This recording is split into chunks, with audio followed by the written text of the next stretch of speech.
عليكم، ازيكم حبايبي؟ عاملين ايه؟ وحشتوني جدا جدا من كل فيديو فات. طبعا الفيديو النهارده مختلف عن كل مره، الفيديوهات اللي احنا بنعملها.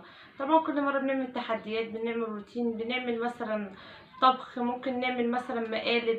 سيبنا من كل ده دلوقتي وجايين في اهم حاجه. طبعا انا كان هيضحك عليا وكانت القناه هتتسرق مني زي ما انتم هيضحك عليكم لو مش هتسرق منكم، لو انتم مشيتوا ورا كلام حد.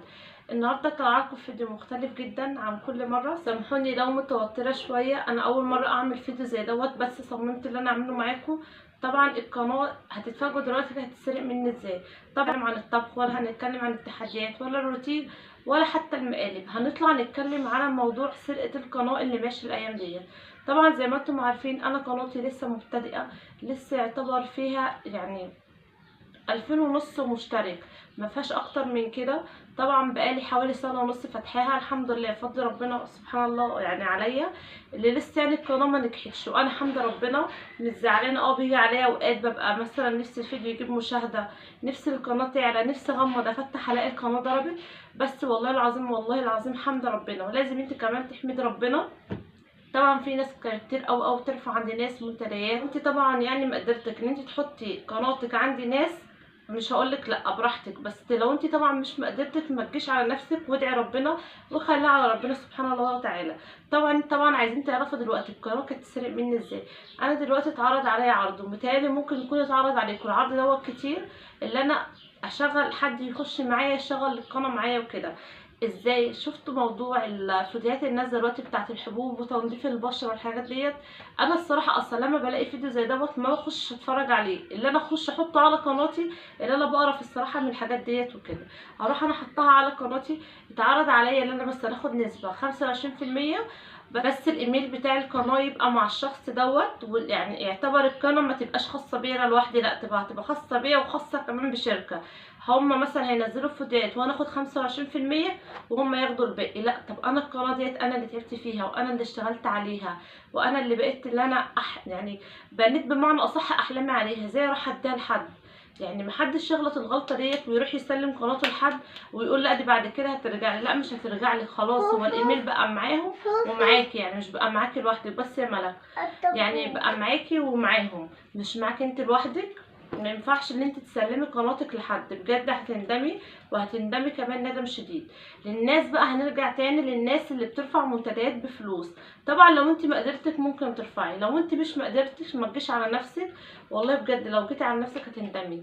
لا، اقعدي كده وادعي ربنا وقولي يا رب، وربنا هيسهلها من عنده.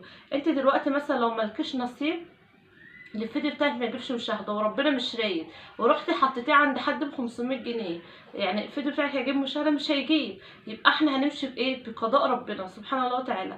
لو بقى الدنيا كويسه معاكي مثلا وقدرتك ان انت حطي، بس مش ما قدرتش ما تجيش على نفسك اكتر من كده. انا جيت على نفسي ندمت جدا اللي انا رفعت منتديات عند حد اصلا. لما انت بترفعي، هو اللي بيخش عندك دوت مش بيخش عشان هو مثلا حبك، او هو مثلا يعرفك، زي مثلا ما انت كده مخليه على الله. ممكن تقولي مثلا تلاقي مشترك 2 3، ساعات والله بلاقي بال20 نفر دخلوا مره واحده، حاسه بايه ما ربنا بيريد. بس طبعا الشخص دوت بيبقى داخل عشان صاحب القناه حط يعني طلب منه اللي هو يخش عند الشخص دوت. يبقى احنا الاحسن ليه نرمي فلوسنا في الهوا؟ طب ما احنا ممكن نعمل حاجه احسن، ممكن مثلا نعدل من القناه، ممكن مثلا نشوف شغلنا كويس، نعمل يعني شغل كويس قوي، اللي هو مثلا نصور كويس، اللي هو يريح مثلا عين الناس، اللي هو مثلا يخلي مثلا الشخص مثلا اللي بيتفرج علينا هو مثلا حبيبنا، مش داخل عشان مثلا حد تاني. على فكره انا يعني هو كل واحد ربنا يسهله. انا عمري ما طلعت اتكلمت على قناه ولا جبت سيره قناه، بس انا ضد المبدا اللي انا احط لحد بفلوس عندي. بجد انا ضد المبدا ده جدا. والله مش عشان قناتي صغيره، لا، عشان انا مش علمانه بالظروف اللي قدامي دي بتكلمني، يعني حالتها عامله ازاي. ممكن انا دلوقتي يعني انا اتصلت بواحده قبل كده بقول لها لا يعني لو سمحت، انا دوت الموقف ده عمري ما هنساه. بقول لها لو سمحتي مثلا لو عايزاكي تحطي لي مثلا منتدى عندك وكده، يعني بكام؟ تخيلوا يعني قالت لي بكام؟ ب1000 جنيه. انا اتصدمت. لما انا معايا ال1000 جنيه هديها لك انت ليه؟ طب ما بنتي وعيالي اولى بيها. واحده تانية سالتها بتقول لي 500. قليل قوي بقى اللي تلاقي ب 200 300، وفي بقى اللي ب 100 ديت اللي مشاهده اصلا عندهم مش هتجيبي اصلا مشاهده خالص. طب على ايه اللي انا مثلا راح اعمل فلوس في الارض واحرق دمي؟ ما انت اكيد يعني مثلا دلوقتي اللهم صل على النبي همشي معاكم واحده واحده. انا دلوقتي مثلا نزلت الفيديو وحطيته عند حد ب 500 جنيه، خلينا ايه في الوسط، ومثلا الفيديو ما جابش مشاهده، مش هزعل؟ لا هزعل وهتقهر وهبقى مثلا زعلانه على 500 جنيه اللي دفعتهم. طب ما ال 500 جنيه دول اولى بيهم بيتي وعيالي، اولى بيهم مثلا انا مثلا لو بايديا ومقدرتي ان انا مرتاحه والله هروح اعمل حاجه خير. احنا طبعا في زمن وحش جدا، مفيش حد بيخاف على حد، مفيش حد بيحب حد، انت اللي تخافي على نفسك. قليل او لو لقيتي حد بيحبك او مثلا بيتمنى لك الخير، طبعا الا طبعا ابوك وامك واخواتك وجوزك، طبعا دول طبعا هتلاقيهم يعني بيحبوا لك الخير وبيتمنوا لك كل خير انت بتحبيه، وهتلاقيهم بيشجعوكي. بس في قليل او اللي انت تلاقي يعني ممكن تنزلي فيديو، يعني بص بقى يعني انا على فكره انا دايما لما حد بيبعت لي كومنت سلبي باخده خطوه اللي انا اطلع بيه، مش باخده خطوه اللي انا انزل بيه، لا والله بطلع بيه. يعني واحده على فيديو المحشي، يعني الفيديو دوت اصلا ما شاء الله جايب لي مشاهده حلوه، يعني هو جايب لي حوالي 1300 مشاهده. بالنسبه لي انا دي مشاهده حلوه، والحمد لله. بالنسبه لما ما دفعتش فلوس في الفيديو، الحمد لله على كرم ربنا ليا. واحده بعتلي ايه، هو انتي ايه بطلوا عك بقى، شويه تحطوا لبن، شويه تحطوا زبادي، شويه مش عارفه تحطوا ايه، يعني انت سايبه كل القنوات وجايه تقولي لي لبن؟ رديت عليها قلت لها حبيبتي جربي التجربه وانت مثلا ساعتها تعرفي التجربه وحشه او حلوه.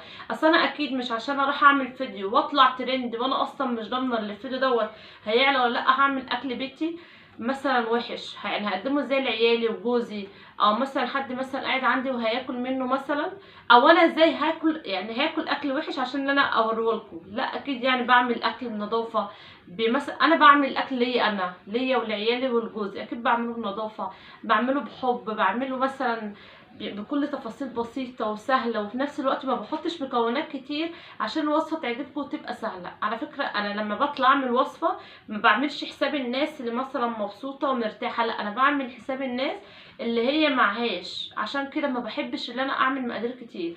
وانا يوم لما حطيت ايه، نص كوبايه زبادي، اقسم بالله نص كوبايه الزبادي دي كانت على المحشي زبده، اكنك كده حاطه حته زبده فوق الوش، بجد تخان طعمه تحفه.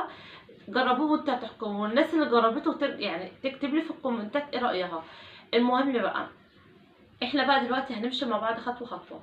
ليه ما نساعدش بعض؟ ليه ما نقفش جنب بعض ونحب بعض؟ ايد لوحدها ما تسقفش، طبعا لازم طبعا لو كذا يعني زي ما بيقولوا مش عارفه هو المثل بيتقال ازاي، بس انا عارفه ايد لوحدها ما تسقفش. يبقى احنا لازم كده نقف جنب بعض ونشجع بعض. فيها ايه مثلا لو انا مثلا اشجعك وانت تشجعيني، ومثلا لا وما نبيعش قنواتنا لحد او ما نديش اللينك بتاعنا لحد؟ انت ما ممكن دلوقتي هما مثلا خدوا اللينك بتاعك الشركه ديت، واللهم صل على النبي عليه الصلاه والسلام، خدوا منك القناه خالص، هتبقي انت قاعده بحسرتك، ولا منك طولت فلوس ولا منك طولت القناه. والقناه دوت يعني انا بالنسبه لي انا كهاجر، انا فاتحه القناه ديت حلمي انا بحققه. يعني انا يعني والله مش كنايم في نفسي، بس انا بجد بحب ان انا اعمل حاجه كده طول ما انا قاعده، مش بحب ان انا بقى ترويق والكنيس وطبيخ وخلاص وصلي صلي والكلام دوت، لا لازم يبقى كده تفكري في مستقبل لعيالك، لازم كده تفكري في حاجات بسيطه. مش هقول لكم بقى انا قاعده على كلة فلوس او مثلا الفلوس مركونه جوه في الدولاب، لا انا الحمد لله جوزي شغال سواق وعلى قد حاله وحمد ربنا وشاكراه، بدل ما بنامش من غير يعني ما بنامش من غير اكل، بدل ما فيش حد بيخبط عليا، بدل مستوره ومثلا عيالي كويسين، دي اهم حاجه عندي. ولازم برضه انت كمان تحمدي ربنا على كده، يعني بلاش اللي احنا نقول ليه وكلمه ليه ديت وحشه بجد، يعني مش حلوه خالص. هشرب واصبر، خليكم معايا. قال أمي قال يا قال يا امي، قلت لها صلي يا امي، علمي عيالك يصلوا، علمي ودوهم درس، علميهم. ممكن مثلا لو انت مثلا مش حابه مثلا، يعني مش شرط ان انت يكون عندك قناه، ممكن يكون عندك شغل خارج القناه، ممكن ما عندكش شغل، بس ايه شغله بالك بعيالك، مع عيالك دول برضه هم حلمك، اللي هم برضه مش حكايه ان انت حلم ان انت قناه او شغل بس، لا مع عيال كمان، بيت برضه فاتحاه وانت اللي مؤسساه، الست اساس البيت. شايفين العبايه بتاعتي جميل. آه. بحاول افرفشكوا شويه. أي. طبعا لازم بقى ناخد بقى يعني ناخد بالنا كده من نفسنا. وفري كل فلوس انت بتدفعيها في الهوا، خلي الفلوس دي ليكي لبيتك لعيالك. لو انت مثلا قادره ان انت مثلا تفكري ومخك حلو تعملي كده مستقبل، تعملي مشروع كده صغنون تبداي بيه، سواء بقى على اليوتيوب بره اليوتيوب. بصي فكري صح، يعني ابدأي، يعني اطلعي السلمه واحده واحده. والله حتى لو هتطلعي السلمه في سنة في سنتين في 3، بس كفاية ان انت بتطلعي. تزعلي لما تلاقي نفسك يعني بتنزلي مش بتطلعي. يعني انا دايما، هو الفيديو عدى كام دقيقة؟ لا ده لسه. يعني انا دايما مثلا ايه، ممكن انزل الفيديو الاقيه مثلا اللهم صل على النبي جاب مثلا 50 مشاهدة، ممكن فيديو يجيب 100 مشاهدة، فيديو يجيب 400 مشاهدة، في فيديو ما يعني اللهم صل على النبي ما يجيبش مشاهدات خالص. طب ليه ابص بقى للفيديو اللي ما جابش مشاهدات خالص؟ لا، ابص للفيديو اللي جاب مثلا 500 مشاهدة 400 مشاهدة واقول يا رب. دايما ادعي ربنا، واحسن بصي دعاء بقى تدعي في ربنا. يعني اقول لك امتى؟ بعد الساعة 2 بالليل كده، بعد بقى ما تنيمي العيال وكده خلاص بقى مبقاش وراكي حاجة خالص، مفيش حاجة هتعمليها. تقعدي بقى كده على سجادة الصلاة تصلي ركعتين لله، وتقعدي كده تصلي طبعا الوتر اقعدي يا ملك الوتر والشفع والله صعب، وتقعدي بقى تدعي ربنا، تدعي بقى ربنا بقى لغايه بقى الفجر. دوت احسن وقت تدعي فيه. طبعا ربنا بيستجاب منك في اي وقت، بس الوقت دوت طبعا يعني ايه، ربنا بيحب يشوف عبده. مثلا اللي مثلا قاعد ماسك التليفون، اللي مثلا نايم، اللي مثلا ملهي في حاجه، ومثلا وعبده طبعا اللي مثلا قاعد على سجاده الصلاه وبيصلي ربنا وبيدعي له. مش شرط اللي احنا ندعي مثلا دعوه من هنا نقوم الصبح اللي قاعد حققت. على فكره انا بقالي سنه ونص بدعي ان قناتي تنجح، بقالي سنه ونص نفسي حلمي يتحقق. مش هكدب عليكم خالص واقول لكم لا انا بالنسبه لي عادي، لا مش عادي خالص، لا نفسي حلمي يتحقق وقناتي تنجح. وبصي يعني ونيت حياتي كده راح اقول كده لكل اللي حواليا انا قناتي نجحت، انا يعني حلمي اتحقق. التعب اللي انا تعبته مثلا والفلوس اللي انا صرفتها، ما انت طبعا لما بتجيبي طبعا وصفه على القناه انت بتجيبي وصفه بتاكليها، بس برضو بتصرفي وبتبقى تكلفه. عشان كده يعني مثلا اقول لك افهمها لك ازاي، بيبقى غصب عنك مثلا لما تأثري شوية مثلا في الفيديوهات. يعني انا يعني الفترة ديت لو هتلاحظوا بس يا ملك، الفترة ديت لو مش سيبكم من منظرها، شايفين لابسة قط على شورت على طرحة. انا بدل انا عملت يعني لبست الطرحة، لا هي لازم تلبس الطرحة. احط مثلا روج هي تحط روج. نرجع بقى لكلامنا. يعني بص انا دلوقتي اللهم صل على النبي بقالي فتره ما بعملش طبخ على القناه. مش معنى انا حياه يعني انا ما باكلش، لا باكل، بس الوصفات مثلا اللي انا دلوقتي باكلها كررتها معاكم كتير، حاسه ان هي مش هتبقى لذيذه ان انا كل شويه انزل لكم مثلا مكرونه وبانيه. ايه الفايده في المكرونه والبانيه؟ او ايه الفايده ان انا بقلي كبده؟ او فايده ان انا بحمر بطاطس؟ لا، انا يوم لما بنزل لكم وصفه بنزل لكم وصفه يعني شايفاها حلوه، شايفاها في نفس الوقت اقتصاديه، شايفاها مثلا هي مثلا هتعجبكم، مش بنزل فيديوهات وخلاص. عشان كده ابتديت في فيديوهات التحدي. طب هي التحدي مش مكلفه. يعني مثلا هقول لكم بتيجي ازاي. يعني مثلا ممكن مثلا يبقى معايا فلوس زياده وكده بروح عامله بيها التحدي. ممكن مثلا اعمل روتين، بس برضو الروتين ما بعملوش على طول برضو لسبب معين. ايه هو السبب يا جوجو؟ هقول لكم هو السبب مثلا ان انا اللهم صل على النبي مفيش تجديد اللي انا هعمله في الشقه. يبقى انا مش كل شويه هروح اجيب لكم السرير وانفضه واروقه وافرش الملايه. بغير الملايه، بس برضو انتوا هتزهقوا. انتوا عايزين تجديدات، عايزين مثلا انتوا مثلا تلاقوني جايبه حاجه جديده بغير، بعمل مثلا هقول لكم بعمل ايه، ببيض الشقه، بعمل الحاجات دي كلها هنعملها مع بعض. بس ان شاء الله لما اجي اروح شقتي التانية، شقتي بتاعتي ملكي، الشقه اللي انا فيها دي حاليا ايجار، غير الشقه القديمه اللي انا كنت قاعده فيها كانت ايجار قديم، يعتبر برضو كانت بتاعتي. طب سبتيها ليه؟ للاسف سبتها لسبب شديد جدا جدا جدا، انتوا لو عرفتوه هتبكوا عليا بدال الدموع دم بجد. بس طبعا مش هقولكوا السبب في الفيديو دوت، بس لو فجرتوا الفيديو دوت لاكبر عدد من اللايكات، وكمان وصلتوه لاكبر عدد من المشاهده، وبعت لكم كومنتات حلوه زيكم شجعتوني بيها، ان شاء الله هحكي لكم في الفيديو اللي جاي عن قصه الشقه سبتها ازاي، عشان بجد الموضوع صعب جدا. وكمان انا كل ما بفتكره يعني ربنا لوحده هو اللي عالم بيا، والله اقسم بالله وحياة عيالي ما بقول لكم كلمه كده.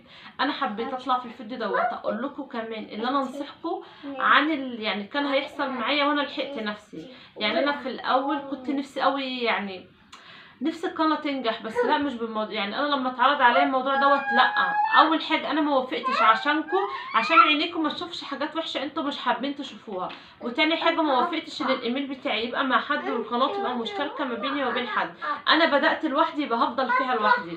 مثلا اخواتي دخلوا معايا فيها، اختي، جوزي، صحابي، بنعمل بس القناه في الاول والاساس بتاعتي انا مش بتاعت حد. بس يا ملك ما تخليش حد يشارككم في حلمكم، شاركوا حلمكم بنفسكم انتوا لوحدكم. زي ما بدأت لوحدك خليكي لوحدك، ما تخليش حد مثلا اللي هو يبقى ليه فرد معاكي في القناة. وبالذات كمان لما يبقى حد ما تعرفوش. عارفة لو جوزك، اخواتك، امك، ابوكي، هقولك ماشي عشان انتوا الاتنين واحد. بس حد تاني لا، ما تأنيش لاي حد تاني على قناتك، وابدأي لوحدك وقولي يا رب وربنا هيرزقك. اتمنى كمان يكون الفيديو عجبكم واستفدتوا منه، واتمنى كمان انتوا بقى متنسوش اللايك للناس اللي بتخش وما بتدوس لايك. اللايك هو اللي بيرفع لي الفيديو وكمان بيخلي القناه تتشاف. واتمنى بقى ان انتوا تدعموني الفتره ديت، عشان انا بجد بجد محتاجه دعمكم من بعد ربنا سبحان الله وتعالى. وان شاء الله ان شاء الله عشمانه فيكم خير. وسامحوني اذا كنت بتلخبط شويه، طبعا يعني اول مره ان انا اكون متواصله قدام الكاميرا على طول اتكلم معاكم. ان شاء الله اتواصل معاكم على طول. لو الفيديو ده جاب اكبر عدد من المشاهده، يعني هعمل لكم فيديوهات يعني جامده كتير، وهنطلع نتكلم عن حاجات كتير. بس مش هننتقد حد، هنطلع نتكلم عن نصايح. هطلع اقول لكم على موضوع الشقه، انا سبت الشقه الاساسيه ليه، لانها كانت كبيره جدا وكانت كمان يعني في مكان كويس. ويعني مش عايزه اطول عليكم اكتر من كده عشان ما تزهقوش وتولعوا فيا. اتمنى بقى يكون الفيديو عجبكم، كمان يكون خفيف على قلوبكم. متنسوش بقى اللايك والاشتراك في القناه وكومنت حلو اذا كنتوا تشجعوني بيه. بحبكم جدا في رعايه الله. اشوفكم على خير في الفيديو القادم. باي باي.